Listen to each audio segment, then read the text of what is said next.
Good afternoon, everybody. As Siddharth said, I'm sorry for the slight delay. I appreciate your patience. With that being said, I feel like a debutant right now, the first time in front of a press conference, and everybody looks like to me like a Vacarionist. So I hope to have a better innings today and forever.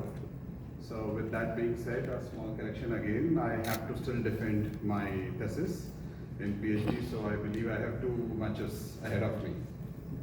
With this going forward, so I have been given about 15 minutes to go through the presentation.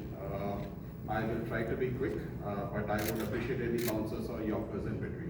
Thank you.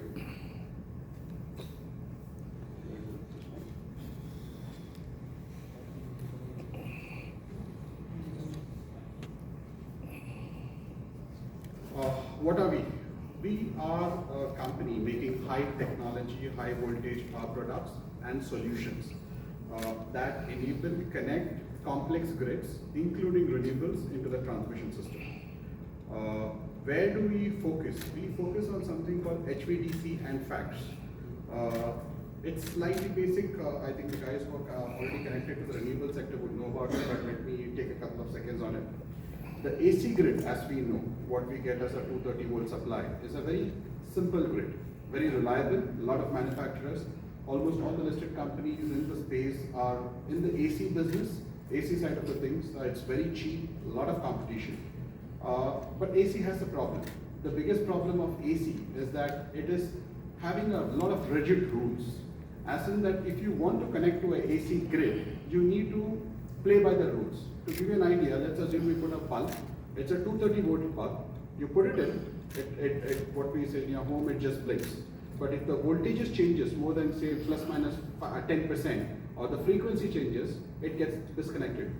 Okay, it cannot be changed, it cannot be varied, it can be transformed into different voltages.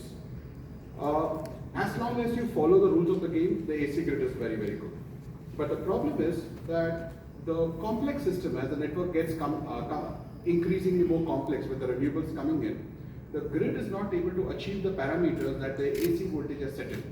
Let's assume what are the parameters. For example, let's assume it's voltage, plus or minus 10% voltage, plus minus 0.5 hertz. How does it matter? Let's assume the demand currently varies, say between Bombay, between a weekend and a weekday, your demand varies.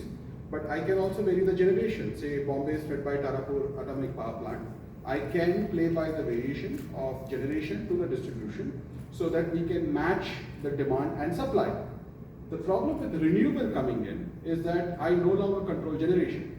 Generation comes whenever it wants and it varies between seconds. Let's assume a Kavda solar power plant, it's 30 gigawatt and it's a rainy season, a big cloud comes in.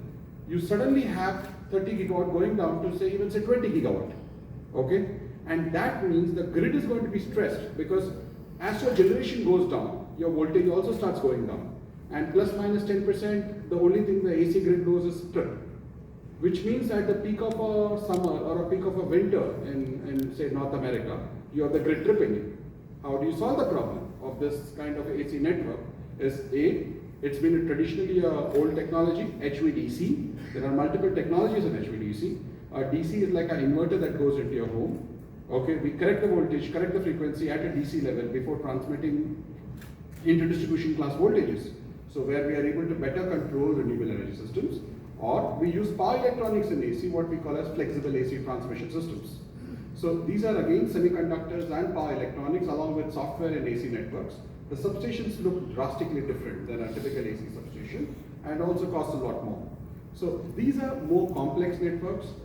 The size of an HVDC is quite large, a substation. That's why you see the companies which win these substations normally go out in a press meet like yours and like to talk about their achievements. And it's also, because it's expensive, the barrier is also even more expensive. As in that they do not let a lot of new vendors come in because a cost of a failure means a big line going down. So to give you an idea, Kavda Nagpur link, which was recently backed by one of the large majors, it's taking 6 gigawatt, okay, from Gujarat to Nagpur.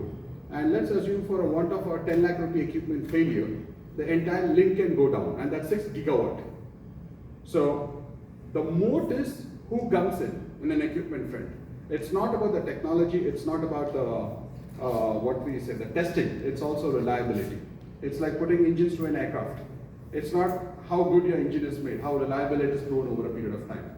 So these are complex technologies that also need a lot of reliability. That is to be emphasized again to the customer, who typically tend to be one of those OEMs like Hitachi or GE, and then to the end customer, because eventually the guy who's paying is the end customer.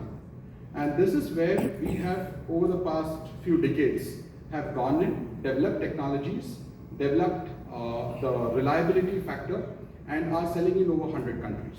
So that gives you a brief picture of what we are and what we do.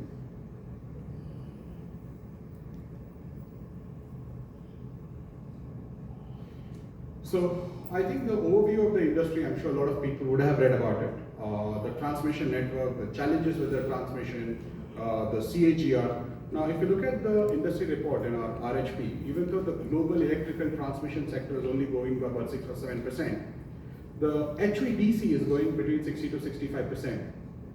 The reason why the DC side is almost 10 times AC side is renewables. If you look at how much of renewable is coming into our country to the conventional grid, it's almost 1:10 today. Which means that as the grids get more and more complex, the requirement of technologies on the DC side would come in. And on the DC side, there are hardly about 5 or 10 manufacturers world over, not just in India. So, and these guys are common throughout the world. So that is the transmission network. I just read a S&P report where there's a majority of grid generation infrastructure that is put in Europe is currently what we say unutilized because they could not get their DC infrastructure in yet. Which also is also true for a country like India, where we have been spending a lot of money with sovereign guarantees inside the generation capabilities, mega power plants, but for the power plants to connect to our traditional AC grids or even get a transmission line, you need these complex equipments. And these are controlled by a few companies and technologies, not because the technology is not only on the crucial side of it, it's also reliability that needs to be built in, or performance of between 5 and 10 years. So this is how the different markets go. That's the power products that go into the, what we say, the HVDC and FACTS. As I told you, we are just looking at the starting of the curve. There are a few markets, say Europe, which has started this curve early, primarily because our friend Vladimir Putin decided to go for a war. So Europe went into an overdrive, which is the reason why most of the Indian high voltage transmission guys are killing the party. Because globally the European capacity has dried out. Because all the guys have gone into the HVDC business, leaving the AC markets open to other good qualified vendors from other parts of the world. So that is why just Europe is pushing almost 75 to 80% CAGR. Now India is just joining the party. The government has been proactive. They've brought in a lot of new legislations, including that now new BIS coming in for transformers and reactors coming into the picture. Also, they have put a 33% mandatory fax device for every renewable energy connection coming into the country, which means there was zero market, and suddenly if the government plants 30 gigawatt of renewable, there is almost 14 gigawatt of STATCOMs that needs to be bought in. They have put a 10% battery energy storage. So these are upcoming technologies, and nobody can start tomorrow morning and say, I have a STATCOM. They would ask you, how long has your STATCOM been in the market? Then they come back to you, okay, what's your technology, and how did you develop, or where did you get it tested? So we are seeing the peak starting from Europe, but we believe there is going to be a lot of business that is going to come from this part of the world. We see Middle East, they are coming in a bigger energy transition with the solar coming in a major way. And the US is subsidy or not, regardless who the government is. US works on economics, and the lowest cost of economics today is renewables. And with their aging infrastructure, at least in Europe and Asia, the infrastructure is quite new. As when we say new, India is say last 15, 20 years. It's slightly more digital compared to the US grid, which has been more of post World War II, which means that they are facing much bigger challenges than say traditional markets in other parts of the world, which are going to be the next growth drivers for the markets to go through in the future. Let me skip the larger English portions to go with the time. what do? We make these equipments, that we also make the solutions. We are the first company which made a grid.com that was built in India, fully made in India, and supplied to an Australian project, because sometimes you also need to find a customer. It's just not how you develop the technology, it's also the customer. So we were able to convince a customer in Australia to use the product. Jan of 2020, just before the COVID guys said hello, we made the stuff in, and now we're close to 5 years, touch wood, everything works well. So I believe we have some opportunity in the future. So we managed to find a customer. So that's also equally important. It's just technology, reference, reliability, and the customer. Not just in India, our story is quite fascinating. My father, when he started in 1972 with these kind of technologies, till 2005, he had developed the DC technologies, but there was nobody ready to sign on to the product. It's like making a heart stent. You know how to make a stent, but who wants to give their heart, right? Or it's a rocket engine. I know how to make an engine. Will Boeing allow me an option? No way. So we had to buy a small company. I've been quite maverick that way. When I was 24, we started a factory in England because I felt that India market here, but I'm born in India.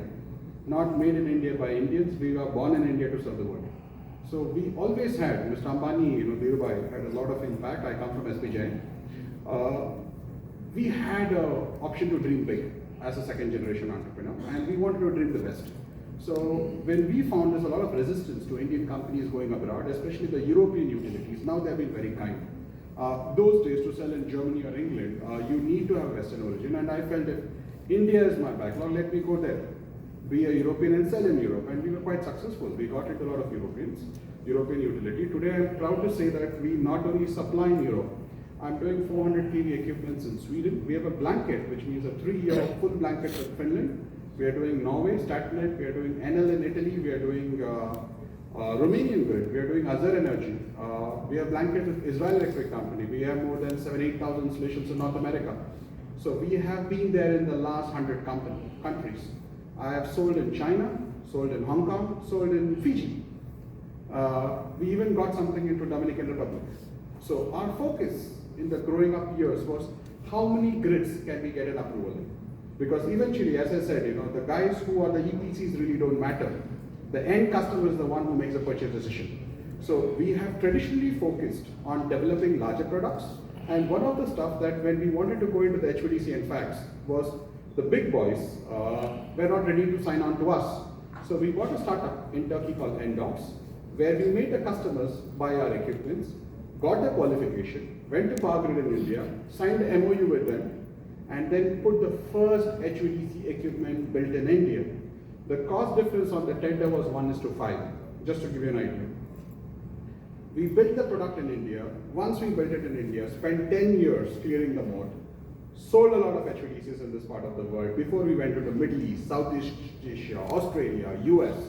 And that's how we cleared the moat, being one of the very, very few global.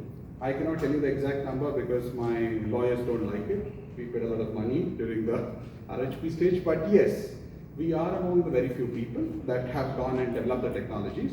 While developing the technologies and the markets, we also found that we should not be a one product, one company wonder. We need to also establish other product cycles. Once a cost of customer acquisition is buried, how much more can we use a channel to sell through? That's when we started spending a lot of money on our R&D. So on R&D this year, we spent close to 6% of our revenue. That is just on our traditional products, which is far, far higher than not only my Indian peers, even my global peers.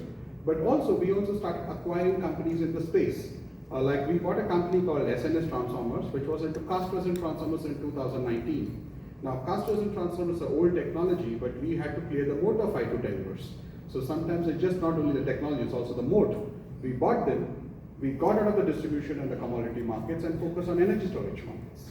So now we are supplying those transformers to energy storage projects. And we have also recently signed up with an American billion-dollar company to look at manufacturing these transformers for data center applications. So once we go into a company, we just not only improvise the product, we also improvise the market segments in it. NDOX, as I said, we got into power electronics. So these are one of the world's very few, I think less than a dozen companies which make SVCs and STATCOM. Some of the world's largest have been developed by us.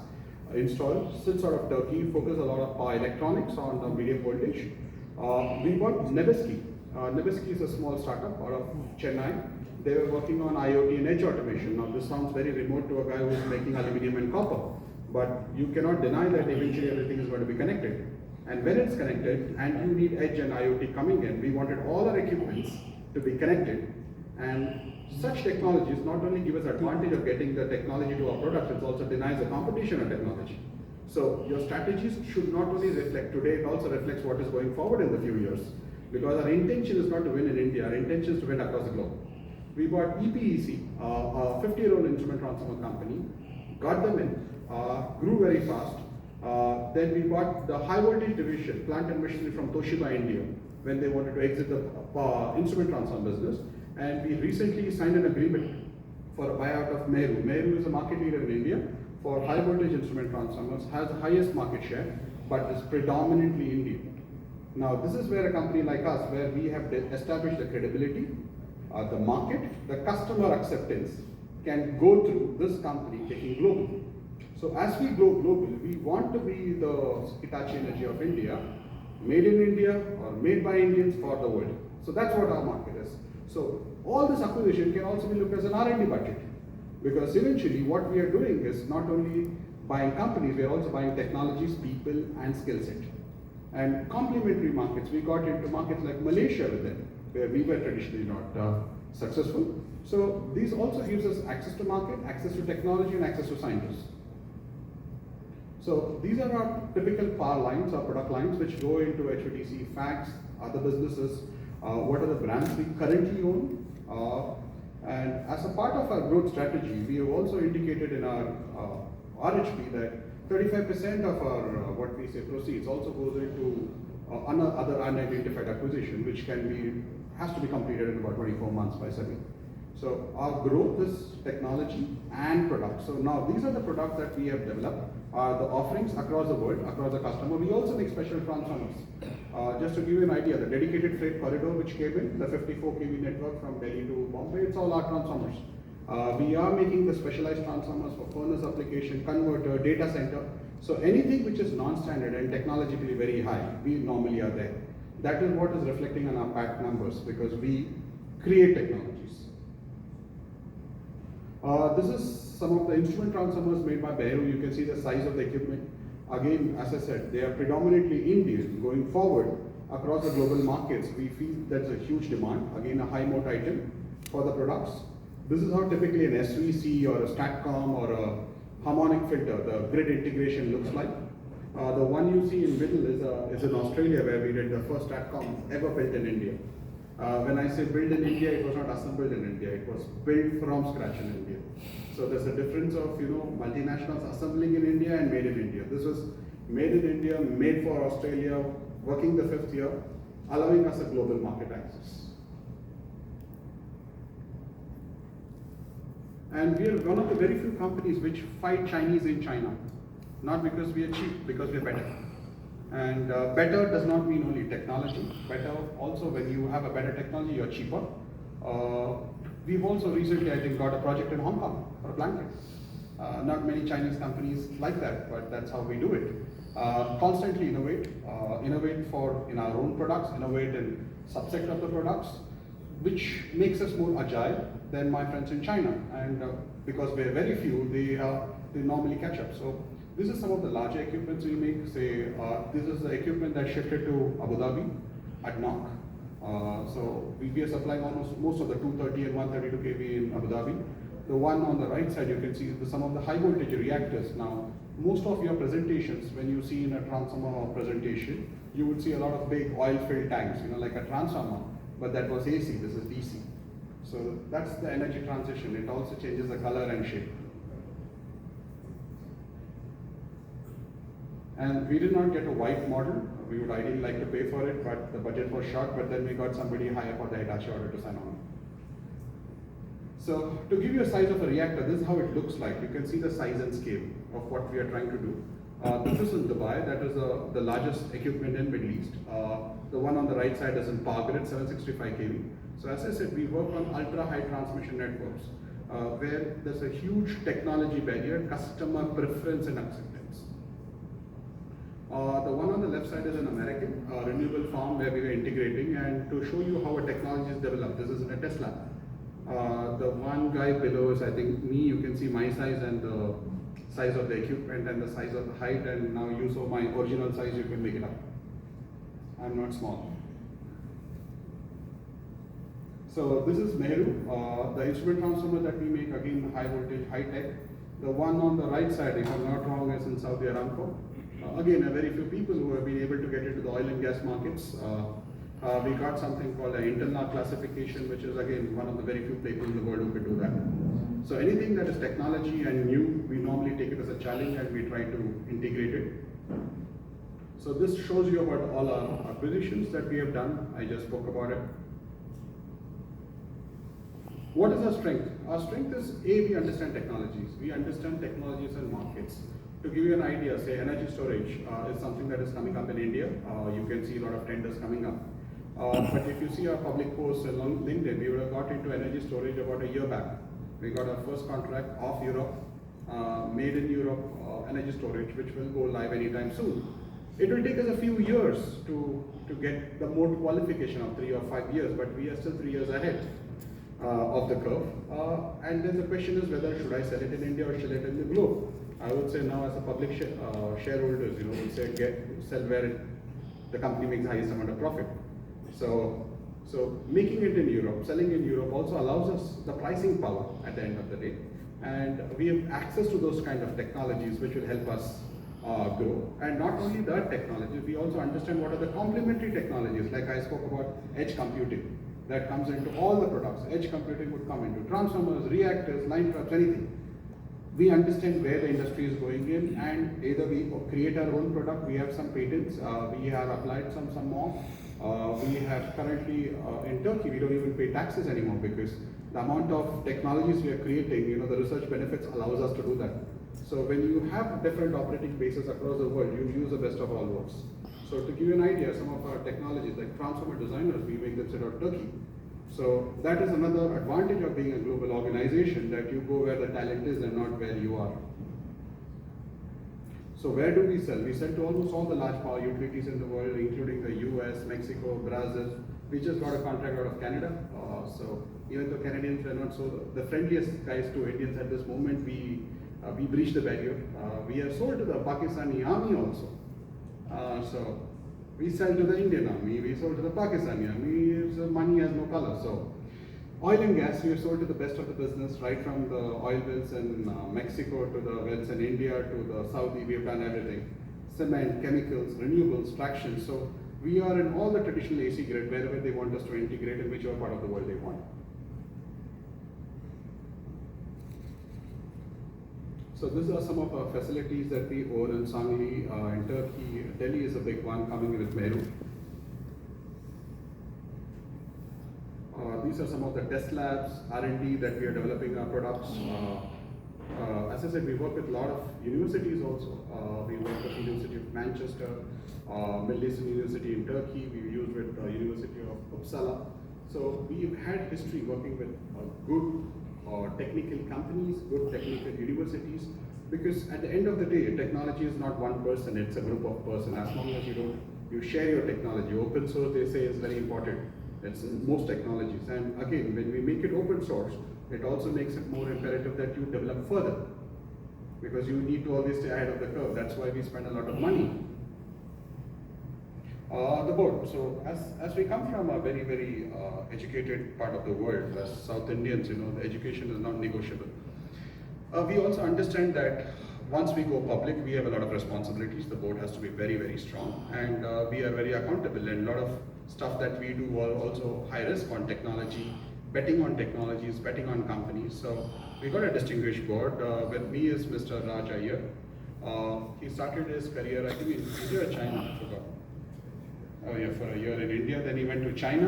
He built ABB, so now Hitachi, the factory in China. He was a general manager, he did the Three Gorges Dam. Went on to become president of ABB Japan, then went on to head businesses of Sweden, and was the youngest, I think if not the youngest, board member of ABB Switzerland.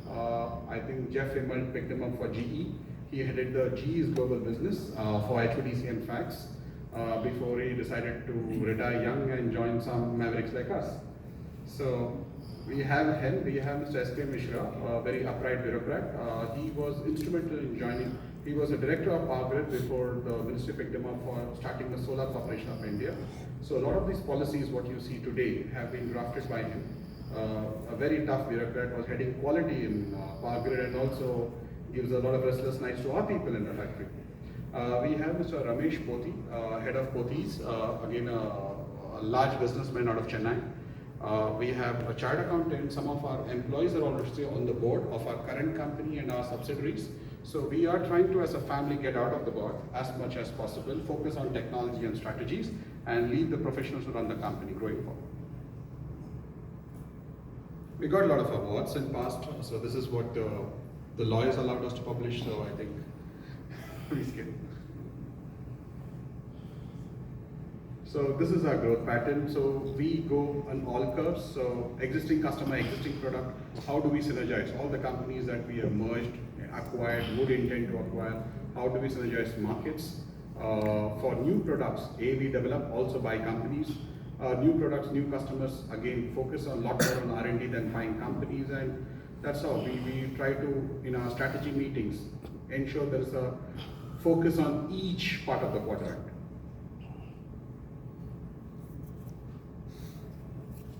So we operate multiple facilities across the country, in Delhi, in Sangli, in Cochin, in Turkey. We have a lot of land holding. If you read our RHP, we have also invested quite a bit in for the future expansion if it may come wherever we come in. Now I saw a lot of fear, before this I was doing the investor roadshows and everybody said, Barney, you make a lot of money. Why is your peers not making money? I said they were not born in India. Go to the place they were born and they will show you the margin. So as somebody who wants to go from India, I want to ensure my Indian shareholders get the best of the benefit of what we intend to achieve. So I think that's the real comparison, apples to apples. I'm sure you guys would have got the press note on ROI, ROCE. We are, if not the best, very good. We intend to remain same. The markets are supporting us. The reason why we are going for an IPO is not because we do good. I think our business are generating a lot of cash, a lot of profit, a lot of traction. The intention was not because of our business. We are not going into closer debt. We have a lot of money on the books. We will create a lot of money on the books. But to become a global multinational, we need a market cap. Market cap helps us integrate more business, merge into larger companies, and create a global organization in my lifetime. I don't want to start this journey when I'm old. I intend to have the next 25 years traction to do that, and listing is the first way into doing that, and having a good board is the second way of doing that, and third, getting people like you who would help us publicize our intention better. So I believe our numbers are already proven for the last 6 months. My only request, because today morning I was reading some press notes that our PE ratio was 70. No, I think you should also consider Mehru as a part of our acquisition. We have, so once you look at the console numbers and what our GCP is coming in for, I think you will find it that we are priced appropriately. And I also believe that we will generate a lot of new businesses and going in fair in future. So I believe these are the same published numbers that is around. Another story, we have historically between 75 to 80% of our business global. We intend to keep that, but I think in the near future we may have some Indian demand pent up. I think you would have heard about some large HVDC and STATCOM projects being announced and awarded. We believe we are in a good chance to make most of it, because sold would be a wrong word according to my lawyers, but I believe we are in a very, very competitive edge in most of the projects. So we go across the world. So that's about it. Thank you. I think I leave the guys open to take questions on all fields. Thank you.